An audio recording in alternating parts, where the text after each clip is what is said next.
السلام علیکم فیصل آباد پروگرام نیوز نائٹ کے ساتھ میں ہوں آپ کا میزبان محمد بلال ڈگر۔ ماہ رمضان المبارک کا آغاز ہوا چلا ہے۔ رحمتوں کا مہینہ، ببرکتوں کا مہینہ، عافیت کا مہینہ اور اس کے ساتھ نجات کا مہینہ۔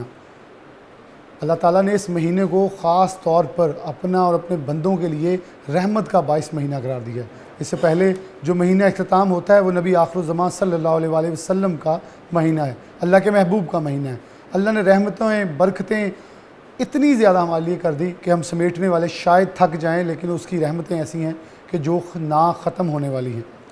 یہ مہینہ ہے ان تمام لوگوں کا جو اللہ کے حضور سجدہ سجود ہوتے ہیں، توبہ استغفار کرتے ہیں، اللہ کو یاد کرتے ہیں، اس کی مدح سرائی کرتے ہیں۔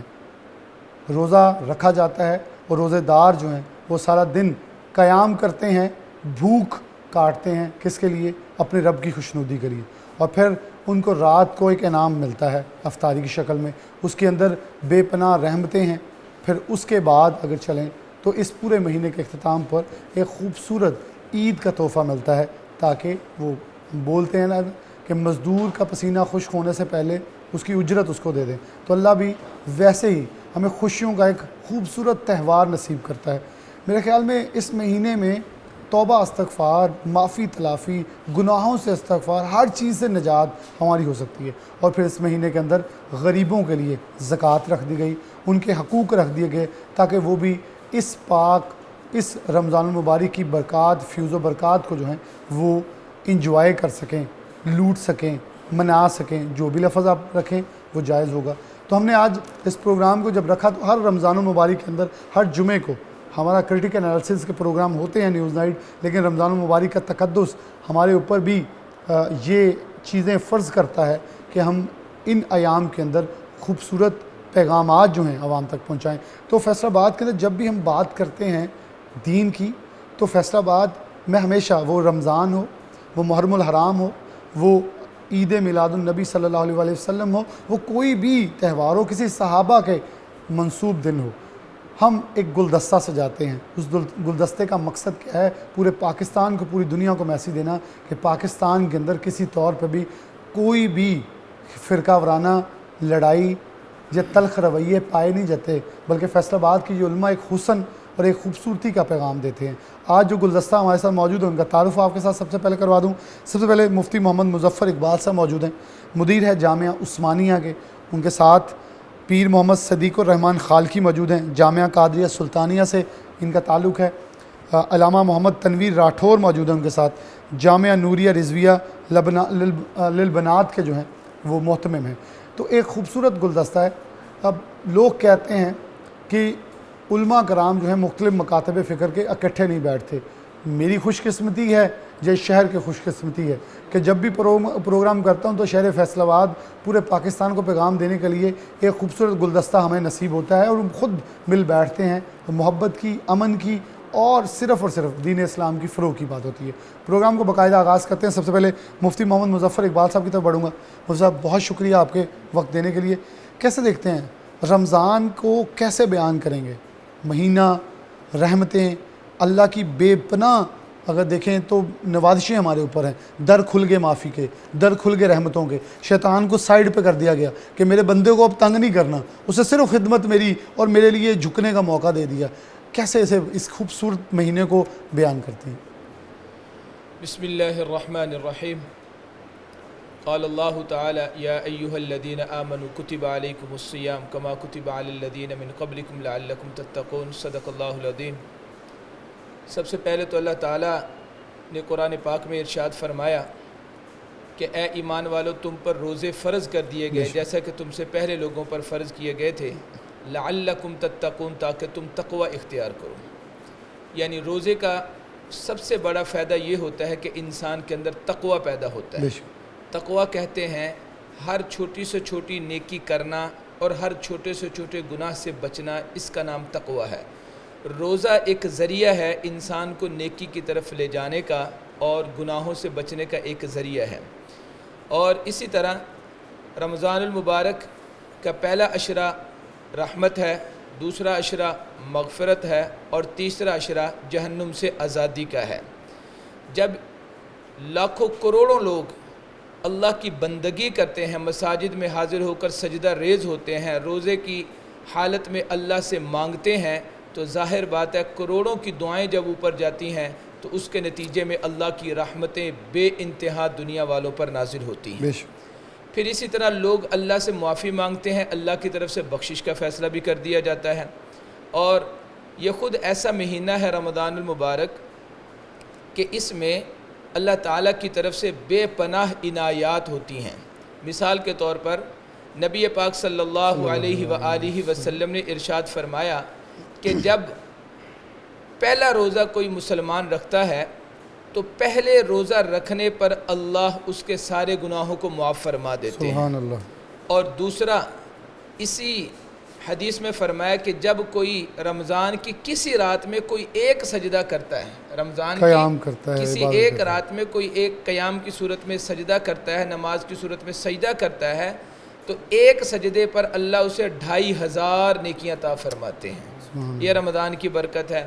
اور ہر سجدے پر اللہ اس کے لیے جنت میں ایک سرخ یاقوت کا محل بنا دیتے ہیں، جس محل کے 60,000 دروازے ہوتے ہیں، اور ان میں سے جو دروازہ کھولا جاتا ہے آگے مستقل ایک محل ہوتا ہے، جو دروازہ کھولا جائے گا آگے مستقل محل ہے۔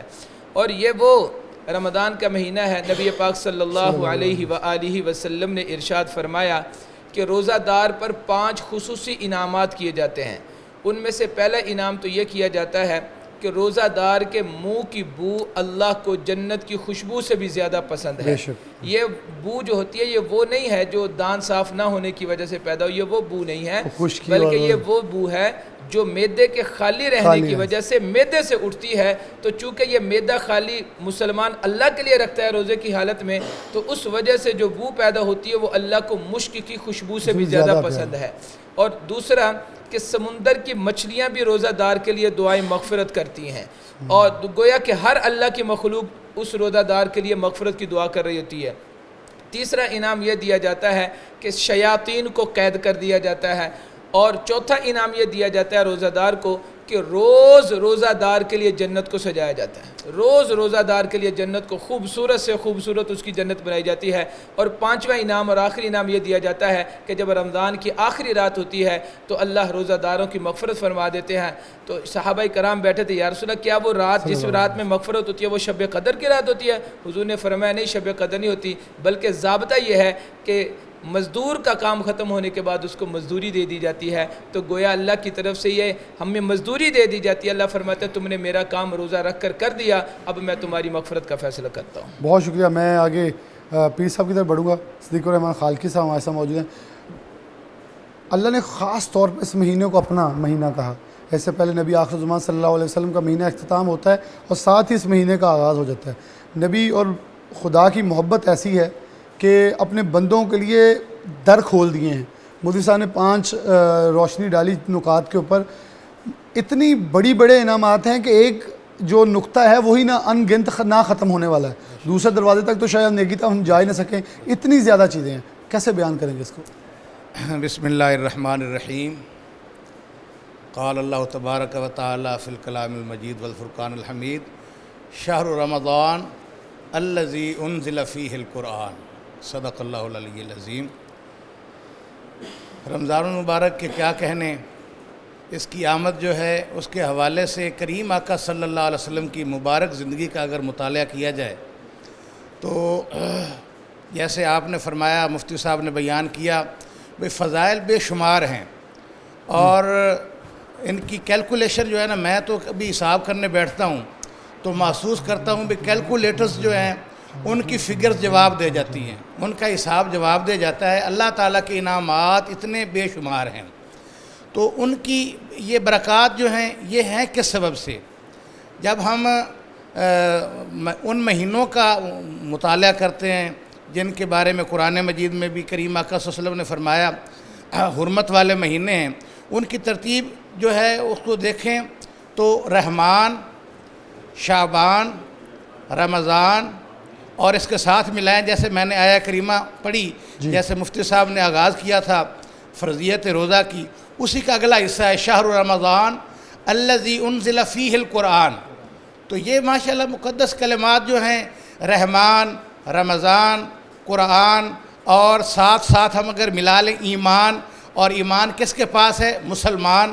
اور پھر ماشاءاللہ جس دھرتی پہ ہم پاک سرزمین پہ بیٹھے ہیں اس کا نام پاکستان، تو یہ کتنے خوبصورت امتزاج ہیں۔ تو کریم آقا صلی اللہ علیہ وسلم کی مبارک زندگی کے بارے میں عرض کر رہا تھا، آپ نے ارشاد فرمایا احس شعبان لے رمضان، میرے غلاموں شعبان المعظم جو نبی کریم صلی اللہ علیہ وسلم کی نسبت والا مہینہ ہے، جس کے بارے سرکار نے خود ارشاد فرمایا الشعبان شہری، شعبان میرا مہینہ ہے، تو سرکار نے فرمایا شعبان کو گن گن کے گزارو۔ گن گن کے گزارنا کیسے ہے؟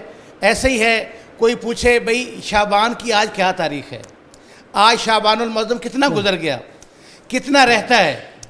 اکثر ہم رمضان المبارک پہ فوکس کرتے ہیں، اس کے فضائل بیان کرتے ہیں، لیکن کریم آقا صلی اللہ علیہ وسلم نے خود ارشاد فرمایا ہر اپنے غلام کے لیے، امتی کے لیے کہ اخص شعبان لرمضان، شعبان کی گنتی اس لیے کرو کہ رمضان کی آمد ہو، اس کی تیاری کر لیں، رمضان کی تیاری ہو، رمضان کا استقبال ہے۔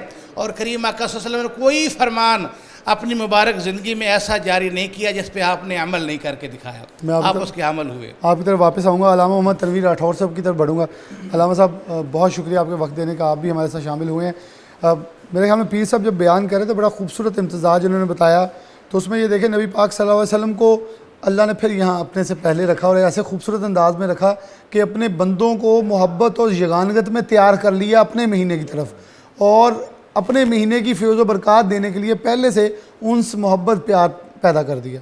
کیسے دیکھتے ہیں رمضان المبارک قرآن پاک کی تکمیل کا مہینہ بھی ہے، جب پورا نازل ہو جاتا ہے اور دین مکمل ہو جاتا ہے اس مہینے میں، مطلب کون سی چیز ہے جو اس مہینے میں میرے خیال میں ہم گنتے بھی جائیں تو میرے خیال زندگیاں ختم ہو جائیں گی، لیکن اس مہینے کی تعریفیں ختم نہ ہونے والی ہیں تا قیامت، کیسے بیان کریں گے؟ بسم اللہ الرحمن الرحیم، یا ایھا الذین آمنوا کتب علیکم الصیام کما کتب علی الذین من قبلکم لعلکم تتقون۔ صدق اللہ العظیم۔ رمضان مبارک بلا شبہ جس طرح پیر صاحب نے اور مفتی صاحب نے بیان فرمایا، اس کی ہر ساعت ایمان والے کے لیے برکتوں کا باعث ہے، اور اللہ رب کریم نے اس مقدس ماہ مبارک میں اپنے بندوں کے لیے جو انعامات رکھے ہیں، جو برکتیں رکھی ہیں، جو فضیلتیں رکھی ہیں، بلا شبہ اس کا شمار نہیں کیا جا سکتا۔ ایک روایت کے اندر ملتا ہے کہ اللہ کے نبی صلی اللہ علیہ وبارک وسلم نے ارشاد فرمایا کہ جو بندہ رمضان المبارک میں صبح سحری کے وقت بستر سے اٹھتا ہے تو بستر بھی اس کے لیے دعا کرتا ہے کہ اللہ اس بندے کو جنت کے اعلیٰ بستر عطا فرما۔ جب وہ جس برتن کے اندر سحری کرتا ہے تو وہ برتن بھی اس کے لیے دعا کرتے ہیں کہ اللہ اس کو جنت کے اعلیٰ برتنوں میں کھانا نصیب فرما۔ جب وہ جوتا پہنتا ہے، ایون کہ جو بھی کام کرتا ہے، تو وہ ساری چیزیں جو اس سے ریلیٹڈ ہیں وہ ساری اس کے لیے دعائیں مغفرت کرتی ہیں۔ اور رمضان مبارک یہاں پر جس طرح پیر صاحب نے فرمایا اور مفتی صاحب نے بھی، یہاں پہ میں ایک بات عرض کرنا چاہوں گا، یہ بلا شبہ ایمان والے کے لیے برکتوں، مغفرتوں اور دعاؤں کی قبولیت کا مہینہ ہے، لیکن یہ بھی ذہن میں رکھے رہے کہ رمضان مبارک صرف صبح سحری کر کے شام کو مغرب کے ٹائم افطاری کر لینے کا نام ہی روزہ نہیں ہے۔ اس کے اندر اللہ کے نبی صلی اللہ علیہ وسلم نے ارشاد فرمایا آنکھ کا بھی روزہ ہے، ہاتھ کا بھی روزہ ہے، کان کا بھی روزہ ہے، پیٹ کا بھی روزہ ہے، اور زبان کا بھی روزہ ہے۔ ان ساری چیزوں کو مد نظر رکھتے ہوئے، یعنی کہ ہاتھ کسی برائی کی طرف نہ بڑھے، زبان سے کوئی ایسا کلمہ نہ نکلے جس سے کسی مسلمان بھائی کی، کسی اپنے پڑوسی کی دل آزاری ہو، کسی کو تکلیف پہنچے، کوئی بندہ پیٹ کے اندر کوئی ایسا حرام کا لقمہ نہ لے جائے جس کی وجہ سے وہ دعاؤں کی قبولیت کے ثمرات جو ہیں، وہ اللہ کی رحمتوں کے ثمرات ہیں، وہ حاصل نہ ہو سکیں۔ تو رمضان المبارک جہاں بھوکا اور پیاسا رہنے کا نام ہے، وہاں پر ان ساری چیزوں سے بچنے کا نام بھی روزہ ہے۔ تو رمضان المبارک کی برکتیں یقیناً اسی کو حاصل ہو سکتی ہیں، اور یہ جو انعامات اللہ کے نبی صلی اللہ علیہ وسلم نے مختلف احادیث مبارکہ کے اندر بیان فرمائے کہ روزہ دار جس طرح مفتی صاحب نے بیان فرمایا کہ اس کے منہ کی جو بو ہے وہ عنبر اور مشک سے زیادہ اللہ کو پسند ہے، تو وہ اسی صورت میں ہوگی کہ جب ہم ان ساری چیزوں پہ عمل کریں گے، جب ہم اپنے ہاتھ کو گناہ سے بچائیں گے، اپنی زبان کو ایسے کلمے سے بچائیں گے جس سے ہمارے کسی مسلمان بھائی کو تکلیف پہنچے، کہ اس کی دل آزاری ہو، ہم اپنی نگاہ کو بے حیائی سے بچائیں گے، اور یہ ان چیزوں کی بہت ضرورت ہے۔ ان چیزوں کی بہت ضرورت ہے۔ اچھا، یہی میرے پروگرام کا دوسرا اور اہم حصہ تھا۔ یہاں ایک بریک لے لیتے ہیں، بریک کے بعد دوبارہ واپس آتے ہیں اور پروگرام ہمارے ساتھ علماء کرام کا گلدستہ موجود، آگے بڑھیں گے۔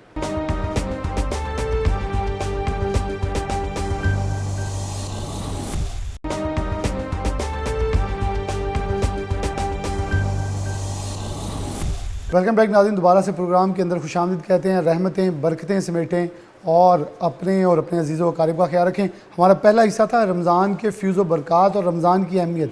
اب بات کریں گے ہماری غفلتوں کے اوپر، ہماری کوتاہیوں کے اوپر، اور پھر جو رمضان کو اپنی زندگی میں پائے اور اپنی مغفرت نہ کروا پائے، اس کے لیے جو اللہ نے بتایا ہے. کیونکہ ہم نے یہ تو دیکھ لیا کہ اللہ کے دروازے ہمارے لیے نعمتوں اور رحمتوں کے کتنے کھلے ہیں، وہ ہمیشہ در کھلے رہتے ہیں.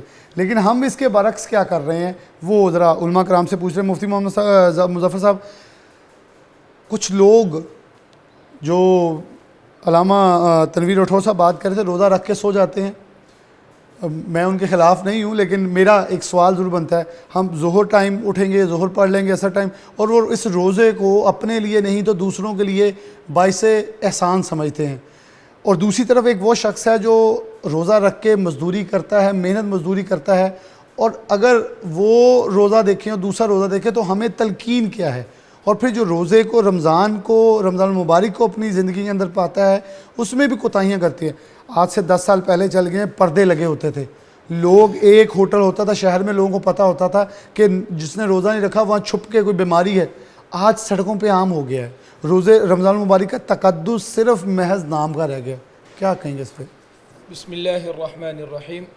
بلال بھائی، سب سے پہلے تو یہ بات ہے کہ آپ کی بات درست ہے کہ آج تقدس صرف نام کی حد تک رہ گیا ہے، کام کی حد تک کوئی تقدس نہیں ہے. اس کی بنیادی وجہ یہ ہے کہ پہلے لوگوں میں دینداری زیادہ تھی. ہم اپنے آبا و اجداد کو دیکھیں، اپنے والدین کو دیکھیں، دادا دادیوں کو دیکھیں، آپ سب اپنے اپنے گھروں میں ذرا نظر دوڑا لیں ان کی زندگیوں کو، کہ ان کی زندگیاں دین والی زندگیاں تھیں. اور روزانہ نماز کی پابندی، فجر کے وقت آپ دیکھیں، عام دنوں میں بھی، رمضان میں تو خصوص عام دنوں میں بھی بچیوں کو وہ صفائی گھر میں نہیں کرنے دیتی تھی جب تک وہ نماز نہیں پڑھ لیتی تھی، اور نمبر 2 قرآن کی تلاوت نہیں کر لیتی تھی. اور ہم نے ان کو اس لیے اگنور کر دیا یہ کہہ کہ یہ پرانے ذہن کے یا پرانے سوچ کے لوگ ہیں. بالکل. حالانکہ پہلے لوگ ہی تو اچھے لوگ ہیں جی. پھر اسی طرح جیسے مولانا نے فرمایا، علامہ تنویر صاحب نے، کہ بہت سے روزہ دار ایسے ہیں، یہ حضور صلی اللہ علیہ وسلم کی حدیث بھی ہے، کم من صائم لیس لہ من صیامہ الا الظمأ وکم من قائم لیس لہ من قیامہ الا السحر، او کما قال صلی اللہ علیہ وسلم، کہ بہت سے روزہ دار ایسے ہیں کہ ان کو سوائے بھوکا پیاسا رہنے کو اور کچھ نہیں ملے گا، اور بہت سے قیام کرنے والے رات کو ایسے ہیں جن کو سوائے جاگنے کے اور کچھ نہیں ملے گا. اس کی وجہ یہ ہے کہ روزہ تو رکھ لیا لیکن روزے کے تقاضے پورے نہیں کیے، روزے کا تقدس سامنے نہیں رکھا. روزہ رکھ کر جھوٹ بول رہے ہیں، روزہ رکھ کر دھوکہ فراڈ کر رہے ہیں، روزہ رکھ کر کم تولنے والا گناہ کر رہے ہیں، ناپ تول میں کمی کر رہے ہیں. اسی طرح روزہ رکھ کر کسی کا حق کھا رہے ہیں، کوئی کسی تاجر کا حق کھا رہا ہے، کوئی اپنے بہن بھائی کا حق کھا رہا ہے. تو یہ ساری وہ چیزیں ہیں جو انسان کے روزے کا اجر ضائع کر دینے والی ہیں.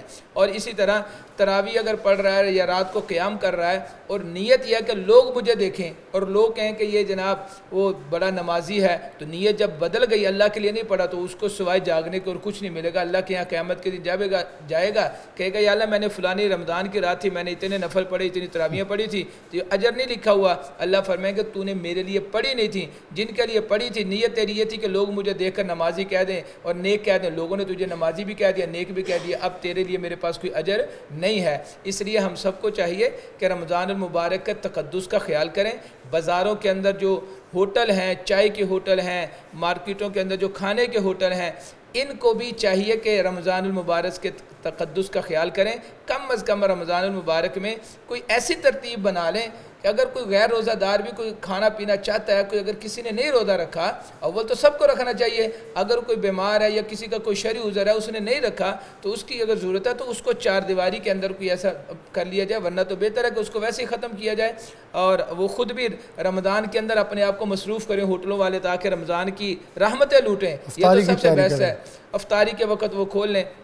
اور ساتھ ساتھ میں آپ کی وساطت سے سٹی 41 کی چینل کی وساطت سے یہ بات اپنے تاجر بھائیوں کی طرف اور دکاندار جو ہیں، ریڑھی لگانے والے ہیں، ان کی طرف بھی تھوڑا سا ان کو پیغام دینا چاہتا ہوں کہ رمضان المبارک یہ رحمتوں کا مہینہ ہے. غریب لوگوں کے لیے یہ بھی کوئی ایسا آسانیاں پیدا کر دیں کہ کوئی جو ریٹ ہے وہ کم کر دیں. یہ پہلے مہنگائی بہت ہے، اس وقت مہنگائی عروج پر ہے، تو جتنا کم سے کم ریٹ کریں گے تو اتنا زیادہ غریب کے لیے چیز خریدنا آسان ہو جائے گا، اس کی سحری افطاری آسان ہو جائے گی۔ اور جیسے ہم دوسرے ملکوں میں سنتے ہیں کہ وہ 50% ڈسکاؤنٹ دے دیتے ہیں، اللہ کرے پاکستان میں بھی کوئی ایسا ہو جائے کہ یہاں 50% ڈسکاؤنٹ دینے والا کوئی پیدا ہو جائے اور لوگوں کے لیے آسانیاں پیدا ہوں۔ تو اس لیے ہمیں رمضان کا پورا تقدس کرنا چاہیے اور اس کا احترام کرنا چاہیے۔ احترام یہی ہے کہ اس کو روزے کے اندر گزارا جائے، روزے کے اندر بہترین یہی حال ہے۔ میں پیر صاحب کی طرف بڑھوں گا۔ پیر صاحب بہت شکریہ۔ آپ ایک چیز جو ابھی مفتی صاحب بات کر رہے تھے، ہمیں سڑکوں بازاروں گلیوں کے اندر آوازیں ملیں گی، او جی روزے چل رہے ہیں، روزے چل رہے ہیں، رمضان المبارک آ گیا، رمضان المبارک۔ اگر کسی سے بھی آپ پوچھ لیں، میں بڑی معذرت کے ساتھ، میں شرمندہ دل ہو کے ہر طرح سے اپنے رب العزت اور نبی آخر الزمان صلی اللہ علیہ وسلم کی بارگاہ میں شرمندہ ہو کہتا ہوں، جس سے پوچھیں اس کے پاس ایک بہت خوبصورت بہانہ روزہ چھوڑنے کا ہے۔ رکھنے کے بہانے ہمارے پاس کم ہو گئے ہیں۔ اور پھر جو انہوں نے بات کی تاجروں کی، تو پوری دنیا میں نے خود دیکھا، برطانیہ میں لوگ ڈسکاؤنٹ دیتے ہیں، علیحدہ کاؤنٹر رمضان المبارک ہوتے ہیں۔ ہمارے گاڑی سے اترے ہیں 10 روپے مہنگے ہو جاتے ہیں، سائیکل پہ آئیں 5 روپے سستے ہو جاتے ہیں، موٹر سائیکل پہ آئیں تو وہی ریٹ لگے گا جو لسٹ کے اوپر ہے۔ اس کے اوپر کیا کوئی سختی نہیں بتائی گئی رمضان المبارک کے حوالے سے؟ اوپر سے ان ایام کے اندر اگر کوئی روزہ دار کسی بھی تاجر یا کسی مہنگائی کرنے والے کی وجہ سے روزہ نہیں رکھ پاتا تو پھر اس کے لیے کیا سبب ہے؟ ہاں جی، بسم اللہ الرحمن الرحیم۔ کریم آقا صلی اللہ علیہ وسلم پہ نازل ہونے والے قرآن، جس کا میں نے شروع سے بات آغاز کیا تھا، شہر رمضان الذی انزل فیہ القرآن، اس میں جہاں دیگر فضائل اور مسائل بیان کیے گئے ہیں، یہ بھی بیان کیا گیا ہے کہ من جاء بالحسنۃ فلہ عشر امثالھا۔ رمضان المبارک کے علاوہ عام دنوں میں بھی کوئی ایک نیکی کرے گا کریم آقا صلی اللہ علیہ وسلم کا امتی، تو اس کے لیے اس کا 10 گنا ہے۔ تو اس میں تو اجر جو ہے وہ لامحدود ہے۔ فضائل ہیں اپنی اپنی جگہ پہ، گناہ بھی ہیں 70 گنا، اور دیگر بھی سارے معاملات ہیں، نفل کا فرض کے برابر ہے۔ اب ضرورت جو آپ نے گفتگو کی، مفتی صاحب نے، میرے بھائی علامہ تنویر صاحب نے، آپ نے، اس کا خلاصہ یہ ہے کہ آج عمل کی ضرورت ہے۔ بے شک کسی کو بلا لیں، کسی سے پوچھ لیں، جیسے آپ نے فرمایا سارے رمضان کی فضیلتیں بھی بیان کریں گے، رمضان المبارک کا بیان کریں گے، آ گیا ہے اس کا احترام کرو، سارا کریں گے، خود عمل نہیں کریں گے۔ آج عمل کی ضرورت ہے۔ میں گزارش یہی کروں گا کہ نیکی کا کسی کو کوئی یہ مسئلہ نہیں ہے، ابھی کسی کو نہیں پتہ بھی یہ نیکی کا رستہ ہے، کسی کو یہ نہیں پتہ بھی یہ برائی ہے، سب کو پتہ ہے۔ آج میڈیا کا دور ہے، سب جانتے ہیں، کسی کو بلا لیں، ہر چیز پہ وہ سیر اصل بحث کرے گا۔ تو آج ضرورت وہ شعر جو ہے نا حضرت علامہ کا کہ عمل سے زندگی بنتی ہے جنت بھی جہنم بھی، یہ خاکی اپنی فطرت میں نہ نوری ہے نہ ناری۔ اس مبارک ماحول رمضان المبارک میں جتنا عمل ہو سکے کریں گے ہم نیکی کا، اتنا فائدے میں رہیں گے، اتنا ہی انشاءاللہ برکات ہوں گی، معاشرتی طور پر بھی، ملکی طور پر بھی، عالمی طور پر بھی۔ اللہ تعالیٰ ہمیں عمل کی توفیق عطا۔ میں آگے علامہ تنویر رٹھور صاحب کی طرف بڑھوں گا۔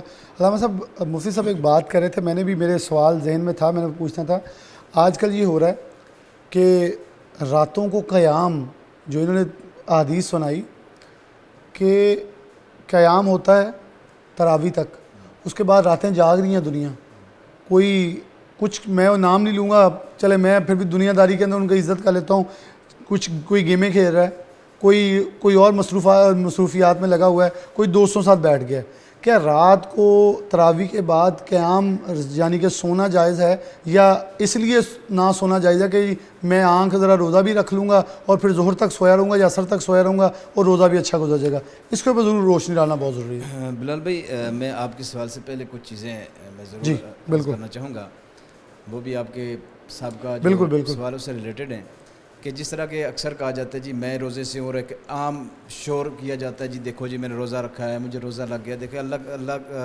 کے نبی صلی اللہ علیہ وسلم نے فرمایا کہ رب فرماتا ہے الصوم لی وانا اجزی بہ۔ اگر جس طرح پیر صاحب نے فرمایا کہ روزہ خالصتاً اللہ کے لیے رکھا جائے گا تو رب فرماتا ہے اس کی جزا میں رب اسے ملوں گا، اور اس سے بڑا اور کیا ہو سکتا ہے روزہ دار کے لیے انعام کہ اللہ رب کریم فرماتا ہے کہ میں اس کی جزا یہ ہے کہ میں اسے خود ملوں گا۔ دوسری بات یہ کہ جو کہا جاتا ہے یہ بھی ایک ریاکاری میں آ جاتا ہے کہ جی میں روزے سے ہوں، مجھے روزے نے تنگ کر دیا، میں بہت پیاس لگی، جو کہ ہمارے معمول ہے۔ تو یقیناً یہ چیزیں قابل افسوس ہیں اور ان چیزوں کا نہیں ہونا چاہیے ان چیزوں کا، کیونکہ ہم نے کسی کے لیے روزہ تو رکھا نہیں ہے، ہم نے اپنے رب کے لیے روزہ رکھا ہے اور رب بہتر جانتا ہے اپنے بندے کے معاملات کو کہ بندہ کس کیفیت سے گزر رہا ہے۔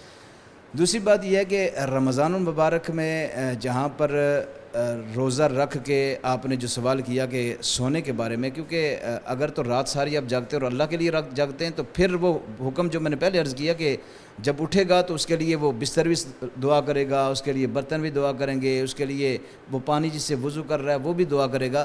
اگر تو بیٹھ کے فضولیات میں دیکھیں نماز تراویح پڑھ کے اس کے بعد حکم یہ اگر تو رات کو جاگنا ہے اور ان بابرکت راتوں میں جاگنا اور قرآن کی تلاوت کریں، وہ راتیں بھی بتائیے پاک راتیں، وہ برکتوں، اور اللہ کے نبی صلی اللہ علیہ وسلم نے فرمایا کہ ان میں سے ایک ایسی رات ہے مقدس ماہ مبارک ایک رات ہے جو جس کی عبادت صرف ایک رات کی عبادت 1000 مہینے سے زیادہ افضل ہے۔ اور جو روزہ رکھ کے محنت مزدوری کرتا ہے، کوئی مزدور ہے کوئی بھی جاب ہولڈر ہے، پھر اس کے لیے بھی کیونکہ وہ ایک روزے کی حالت میں حلال روزی کے لیے نکلا نہیں دیکھیں اس میں یہ تو تفریق ہے ہی نہیں۔ اگر تو ایسا ہونا کہ بس یہ جو امیر لوگ ہیں یا پیسے والے لوگ ہیں تو وہ روزہ رکھ کے تو صبح سو جائیں گے، کیونکہ غریب بندے نے صبح کام پہ جانا ہے، مزدوری کرنی ہے، شام تک اس نے مزدوری کرنی ہے، اس نے تو سونا ہی سونا ہے۔ تو اگر یہ جو تفریق ہم نے اس میں پیدا کر دی اور اپنی مرضی سے کر دی، حالانکہ شریعت کے اندر اس کی کوئی گنجائش نہیں۔ ان کے پاس یہی بہترین جواز ہے کہ دیکھیں ہم تو اللہ کے لیے جاگ رہے ہیں کیونکہ صبح ہماری آنکھ نہیں کھلے گی، یہ تو پھر ہماری کوتاہی ہے نا کہ آنکھ نہیں کھلے گی، کھلنی چاہیے۔ یہ بالکل یہ کوتاہی ہے ہمارے اندر، ہمارے ایمان کی کمزوری ہے کہ ہم تراویح پڑھ کے تو اس کے بعد دیکھیں علماء کرام آپ دیکھیں کہ تراویح پڑھ کے رات کو قرآن کی تلاوت بھی کرنی ہوتی ہے، صبح اٹھ کے سحری کے ٹائم کو جگانا بھی ہوتا ہے اور خود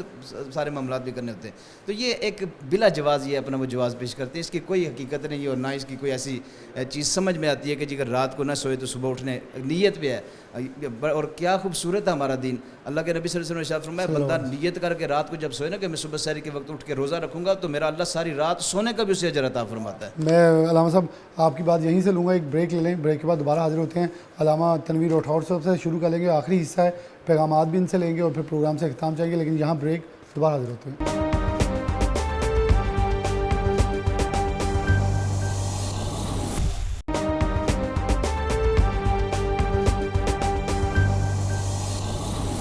ویلکم بیک ناظرین، دوبارہ سے پروگرام کے اندر خوش آمدید کہتے ہیں۔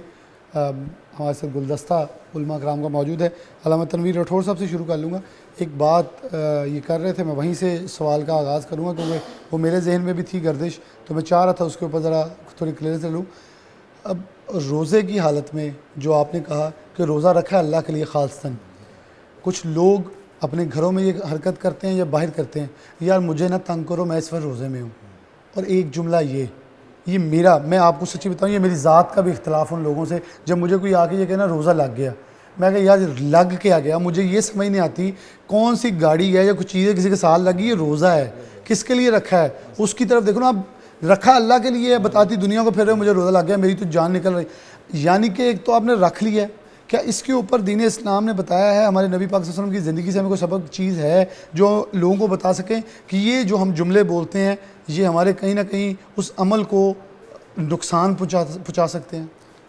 بلال بھائی، جہاں تک کہ آپ کا سوال ہے، یہاں پر ہمیں حدیث مبارکہ سے ایک چیز ملتی ہے کہ اگر کوئی بندہ آپ سے جھگڑا کرتا ہے روزے کی حالت میں تو اسے آپ کہہ سکتے ہیں کہ میں اس سے آپ دور رہیں اور اسے کہیں کہ میں روزے کی حالت میں، باقی اس سے ہٹ کے پھر وہی ریاکاری والی معاملہ آ جاتا ہے کہ ہم نے کسی کے لیے تو روزہ رکھا نہیں، بتاتے نہ پھر خود بتانے کی ضرورت نہیں ہے۔ تو جو بندہ اللہ کی خالصتاً اللہ کی رضا کے لیے روزہ رکھتا ہے نا، بخدا کہ نہ اسے روزہ لگتا ہے، نہ اسے تنگ کرتا ہے، نہ اسے کوئی پریشانی ہوتی ہے۔ جس نے صرف دکھلانے کے لیے اور روزے کی آڑ میں، نماز کی آڑ میں، تسبیح کی آڑ میں اگر لوگوں کو دھوکہ دینے، اور جو کچھ ہمارا معمول بن چکا ہے، اللہ تعالیٰ ہمیں معاف فرمائے، جس طرح کے ہمارے رویے ہیں اور جس طرح کے ہمارے معاملات ہیں کہ ہم روزہ رکھ کے اور پھر روزے کی آڑ میں تسبیح بڑی پکڑ کے اس کی آڑ میں ہم دوسروں کے ساتھ دھوکہ کرتے ہیں، فراڈ کرتے ہیں، ان کے ساتھ ناپ تول میں کمی زیادتی کرتے ہیں، اور ہمارے ہاں ہوتا ہی یہ سب کچھ ہے۔ تو میں سب سے گزارش یہ کروں گا آپ کے پروگرام کی وساطت سے، رمضان المبارک کی ببرکت گھڑیاں اللہ نے یہ ہمیں پھر موقع دیا ہے کہ ان ساتوں میں ہم داخل ہوئے ہیں اور اس کی برکتیں ہمیں اللہ تعالیٰ عطا فرما رہا ہے، تو کم از کم یہ کیونکہ دعاؤں کی قبولیت کا بھی اللہ کے نبی صلی اللہ علیہ وسلم نے ارشاد فرمایا کہ ہر روز ہر رات اللہ کی طرف سے ایک ندات یہ کہ ہے کوئی بخشش مانگنے والا جس کے میں گناہ معاف فرما دوں، ہے کوئی توبہ کرنے والا کہ جس کی توبہ کو قبول فرما لوں. تو ہم نے اپنے اعمال کی وجہ سے اپنے آپ کو اس حد تک گرا لیا اور اس نہج پہ ہم پہنچ چکے ہیں اپنے بدعمالیوں کی وجہ سے کہ اب ہمارے اندر وہ تمیز ہی ختم ہو گئی ہے، وہ اچھے برے کی، وہ رمضان المبارک کی، وہ اس کے احترام کی. جس طرح آپ فرما رہے تھے کہ گلیوں بازاروں میں جب بازار میں جاتے ہیں تو محسوس ہی نہیں ہوتا کہ یہ رمضان کا مہینہ ہے. بلکہ ایک جوسی کا واقعہ مجھے یاد آ گیا کہ اس بندے کو جب وہ دنیا سے چلا گیا تو کسی نے خواب میں دیکھا تو اس سے پوچھا تیرا رب نے تیرے ساتھ کیا معاملہ کیا؟ اس نے کہا اللہ نے مجھے معاف کر کے جنت دے دی. تو بندہ بڑا حیران ہوا کہ ہے تو مجوسی مسلمان نہیں ہے لیکن اللہ نے تجھے بخش دیا. تو اس نے جواب دیا، اس نے کہا جی میں نے رمضان کا احترام کیا تھا، صرف رمضان کا احترام کیا تھا کہ لوگوں کے سامنے میں نے کھانے پینے سے پرہیز کیا تھا، اللہ نے کو وہ ادا اتنی پسند آئی کہ اللہ نے مجھے معاف فرما دیا. میں آگے بڑھوں گا پیر صاحب کی طرف. پیر صاحب یہ علامہ صاحب کی بات میں یہیں سے، غیر مسلم بڑے احترام کرتے ہیں رمضان المبارک کے اندر. میں نے چرچز میں، گردواروں میں، مندروں میں یہ چیزیں دیکھی ہیں. پورے پاکستان کے اندر فیصل آباد میں چرچز زیادہ ہیں. وہ جو ہمارے مسیحی بھائی ہیں وہ ہمارے سامنے پانی نہیں پیتے. یہ میں اس لیے واقعہ بتاتا ہوں، میرے پاس ایک کیمرہ مین میرے ساتھ رمضان المبارک گزارا ہے اس نے. وہ کبھی بھی میرے سامنے کوئی چیز کھانے پینے سے اجتناب کرتا ہے صرف اس لیے کہ یہ روزہ دار ہے. ہمیں اپنے لوگوں کو بھی یہ درس دینے کی ضرورت ہے کہ ایک احترام کا رشتہ ہے. اور پھر رمضان المبارک کے اندر جو لوگ تقسیم کرتے ہیں راشن یا یہاں تصاویر بنوائی جاتی ہیں، نمائش کروائی جاتی ہے، اس کے اوپر ذرا بتا دیں کہ کیسے دینے کا حکم ہے اور کس کے اوپر زیادہ واجب ہے. جو لوگ ہمارے قریب کیسے ہیں، عزیز و اقارب ہیں، ہمسائے ہیں، کون سے ایک دائرہ کار متعین کیا گیا؟ جی بسم اللہ الرحمن الرحیم. ماشاء اللہ آپ نے جو بیان کیا ہے نا، غیر مسلم بھی احترام کرتے ہیں. یہ ہمارا میڈیا کے ذریعے معلومات پہنچتی رہتی ہیں. وائٹ ہاؤس جو مرکز ہے غیر مسلم اقوام کے حوالے سے دیکھا جائے تو وہاں بھی احترام رمضان المبارک کا مظاہرہ ہر رمضان المبارک میں ملتا ہے. تو یہ در حقیقت وہ تاریخ ہے اسلام کی جس نے ماشاء اللہ ایک روشن تاریخ ہے. اس تاریخ کو سامنے رکھتے ہوئے غیر مسلم بھی احترام کرتے ہیں. تو آج ہمیں ضرورت ہے ان سے ڈبل احترام کی. در حقیقت تو ہمارے پاس یہ پراپرٹی تو ہماری ہے، یہ ملکیت تو ہم دعوے دار ہیں، اور اللہ تعالیٰ نے مخاطب بھی یا ایھا الذین آمنوا کہہ کے فرمایا ہے. کتب علیکم الصیام والا جو بیان ہے وہ تفصیل میں نہیں جانا چاہوں گا. تو اللہ تعالیٰ نے مخاطب اہل ایمان کو کیا ہے. تو اہل ایمان کو جیسے پہلے میں نے عرض کیا عملی طور پہ یہ مظاہرہ کرنا چاہیے. اور میں خصوصی طور پہ یہ جو پیغام آپ نے فرمایا ہے پیغام کے حوالے سے بیان کرنا چاہوں گا کہ پاکستانی مسلمانوں کے لیے یہ انتہائی گولڈن چانس ہے کہ وہ استحکام ایمان بالپاکستان، اپنے ایمان کے استحکام کے لیے بھی یہ خود اپنے آپ کو عامل بنائیں. جو انہیں نیکیاں اچھائیاں معلوم ہیں، میں کوئی قرآن و حدیث و تفاصیل میں نہیں جانا چاہوں گا، جس مسلم کو، پاکستانی مسلم کو جو بھی نیکیاں اچھائیاں معلوم ہیں ان کا عامل ہو جائے اور ان کو گھر میں بھی وہ رائج کرنے کی کوشش کرے. اور یہ جو جیسے آپ نے کہا بھی کہاں مدعات کیا ہیں، تو وہ تو اللہ تعالیٰ نے واضح فرما دیا قرآن مجید میں، ذوی القربیٰ والیتامیٰ والمساکین وابن السبیل. ترتیب اللہ تعالیٰ نے بڑی خوبصورت بیان فرما دی، ایک جگہ پہ نہیں متعدد جگہ پہ قرآن مجید میں یہ دہرایا گیا ہے. تو سب سے پہلے قرابت دار جو ہیں، یہ ہمارا جو خطبہ جمعہ ہے، جتنے مسالک کے احباب ہیں الحمدللہ سارے موجود ہیں، اور خطبہ جمعہ کا بھی یہ حصہ ہے وَإِيتَاءِ ذِي الْقُرْبَىٰ. یہ جملہ جو بھی جمعۃ المبارک کی نماز خوش نصیب ادا کرنے کے لیے جاتا ہے وہ اسے سننے کو ملتا ہے. تو ذوی القربیٰ جو ہے یہ قرآن پاک کا حکم ہے، یہ خطبہ جمعۃ المبارک کا حصہ بھی ہے. سارا سال ہم سنتے ہیں. تو عملی مظاہرہ اگر ہم کریں گے تو انشاءاللہ ہمارے گھر بھی خوبصورت ہوں گے، ہمارا ماحول بھی، ہمارا علاقہ بھی، ہمارا پیارا ملک پاکستان بھی استحکام ہوگا اس میں، اور انشاءاللہ العزیز عالم اسلام کو بھی استحکام ہوگا. بہت شکریہ آپ کا علامہ. میں مفتی صاحب کی طرف بڑھوں گا آخر پہ. اور یہ بہت ایک خوبصورت میسیج پیر صاحب نے دیا ہے کہ جب ہم ایک چیز اپنے گھر سے شروع کرتے ہیں نا، تو وہاں سے پھر ہم معاشرے تک دیتے ہیں، وہاں سے پھر پورے ملک اور پوری قوم جو ہے بہترین پیدا ہوتی ہے. آج شاید کہیں نہ کہیں ملک پاکستان میں جو زوال پذیری ہے، معاشی عدم استحکام ہے، اس کی ایک بنیادی وجہ بھی یہ ہے کہ ہم فرد واحد کو ٹھیک کرنے کی بجائے دوسروں کو ٹھیک کرنے کی طرف پہلے جاتے ہیں. اگر انفرادیت کے اوپر اور مجموعیت کے اوپر جائیں تو چیزیں بہت بہتر ہو سکتی ہیں. مصعب آخر پہ آپ کیا کہنا چاہیں گے؟ رمضان المبارک کیا پیغام ہونا چاہیے نوجوانوں کے لیے، روزہ داروں کے لیے، اگر آپ روزہ نہیں رکھتے تو دوسروں کے لیے، اگر آپ کو بیمار ہیں، کوئی مسئلہ ہے تو آپ کیسے اس ڈاکٹر سے کنسرن کر سکتے ہیں، اور یہ چیزوں کو بتا کے عوام کو ایک خوبصورت پیغام جا سکے؟ بلال بھائی، سب سے پہلے تو جو آپ نے بات کی کہ ہمارے لوگ راتوں کو گیم میں کھیل کر دوسری بہت ساری چیزوں میں کوئی بھی گزارتے ایکٹیویٹی، ہیں، کوئی بھی ایکٹیویٹی رکھتے ہیں، ان کے لیے پیغام ہے کہ وہ یہ برکت والا، رحمتوں والا مہینہ ایسے وقت ضائع کر کے نہ گزاریں۔ پتہ نہیں زندگی میں دوبارہ آئی یا نہ آئی یہ مہینہ۔ اس سے بہتر تو اللہ نے مطلب اس سے ہمیں آلریڈی دین نے سبق دیا کہ سو جاؤ، نہ گناہوں میں نہ ثواب میں، آپ بیلنس ہو جائیں گے۔ بیلنس ہو جائیں گے، کچھ ہوگا تو نہیں، لیکن وقت ضائع کرنا خود ایک مستقل برائی سمجھی جاتی ہے، تو اس لیے وہ غلط ایکٹیویز میں گزارنا اور اس برکت والی گھڑیوں کو گزارنا یہ زیادہ معیوب ہے۔ اس لیے پہلی تو ان نوجوانوں سے یہ گزارش ہے کہ وہ اپنے آپ کو رات میں تراویح کے اندر مصروف کریں، تلاوت قرآن میں مصروف کریں، جتنا وہ کر سکتے ہیں کر لیں، اس طرح وقت ضائع نہ کریں، اس سے بہتر آرام کر لیں تاکہ صبح سحری کے لیے فریش ہو کر اٹھ سکیں۔ دوسرا، عوام الناس کے لیے پیغام ہے کہ عوام الناس ہر بندہ خود رمضان کا احترام کرے، بذات خود احترام کرے۔ جب لڑنے والا بھی احترام کر رہا ہوگا تو وہ کسی سے لڑے گا نہیں، کسی کو یہ کہنا نہیں پڑے گا کہ یار میرا روزہ ہے، بالکل صحیح۔ ٹھیک ہے، چونکہ اس کو موقع ہی نہیں ملے گا۔ ہر بندہ احترام کرے رمضان کا، تو جب رمضان کا ہر بندہ احترام کرے گا تو انشاءاللہ یہ نوبت نہیں آئے گی کہ کسی کو کہنا پڑے میرا روزہ ہے۔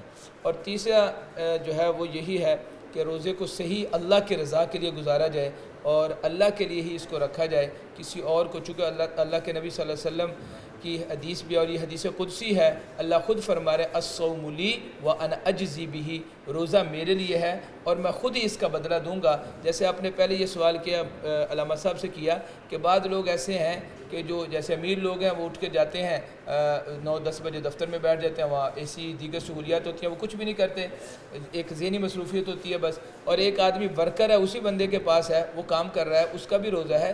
یہ مراتب اللہ نے بنائے، اس دنیا کے سسٹم کو چلانے کے لیے اللہ نے سب کو برابر لیول پہ نہیں رکھا، کسی کو تھوڑا سا اپ لیول پہ رکھا ہے، کسی کو ڈاؤن لیول پہ رکھا ہے، تاکہ انسانوں کے کام آتے رہیں۔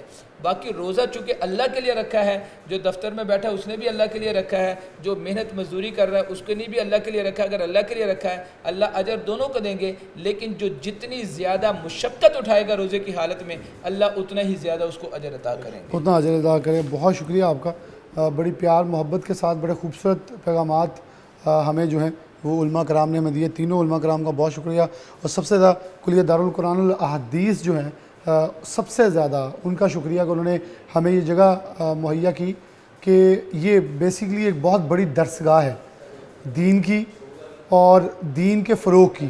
اور میرے خیال میں اس فیصل آباد کے اندر یہ جو ہمارے پاس بین المسالک کا ایک گلدستہ موجود ہے، اسی بین المسالک کے اندر ایسے بڑے بڑے ہمارے پاس ادارے موجود ہیں جو اس فیصل آباد میں امن کا پیغام اور امن کے داعی ہیں، اور پھر اسی امن کو نہ صرف اس شہر میں، اس ملک میں، پوری دنیا کے لیے یہاں سے بہت خوبصورت پھول تیار ہو کر پوری دنیا میں جا کر اس وقت مہک بکھیر رہے ہیں۔ تو میرے خیال میں ایسے ادارے تا قیامت قائم و دائم رہیں جو دین کو مثبت انداز میں آگے بڑھاتے ہیں، اور ایسے علماء کرام جن کے سائے تلے ایک امن، ایک پیار، ایک محبت اور صرف ایک نقطہ دین، اللہ اور اللہ کے رسول کا دین آگے بڑھ رہا ہے، ان کو فروغ ملتا رہے اور رمضان المبارک کی فیض و برکات ہم سب کو نصیب ہوں، اور دعا یہ ہوگی ہم سب اس کے اوپر عمل حقیقی طور پر کر سکیں۔ اس کے ساتھ پروگرام نیوز نائٹ سے اجازت دیجیے، اللہ حافظ۔